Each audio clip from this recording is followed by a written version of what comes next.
सिंधुदुर्ग किल्ल्यावर छत्रपती शिवाजी महाराजांच्या हाताचे व पायाचे ठसे आहेत, हे खरे आहे का? यात काय सत्यता आहे? खरं तर याविषयी समकालीन पुरावा उपलब्ध नाही. या ठस्यांवर अनेक लोकांनी वेगवेगळे प्रयोग केले. काही ठिकाणी त्याला धक्का लावला असे सांगितले जाते. अनेक जणांनी त्याला हात लावून मोठे केल्याचे देखील म्हटले जाते.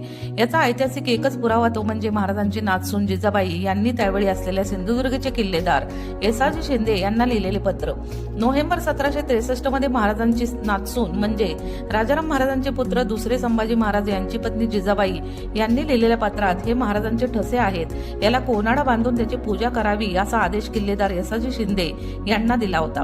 पोर्तुगीज आरमार आणि जंजिरी सिंधुदुर्गवर कसा हल्ला केला, 400-500 फिरंगी कसे मारले गेले आणि कसे ते पळून लावले, तो वृत्तांत येसाजी शिंदे सुभेदार यांनी महाराणी जिजाबाई यांना कळवला होता. तेव्हा महाराणी जिजाबाई पत्रोत्तरी येसाजी शिंदे असं म्हणतात की महाराज राजश्री छत्रपती यांचे हात व पाय यांचे ठसे किल्ल्यावर आहेत, त्यावर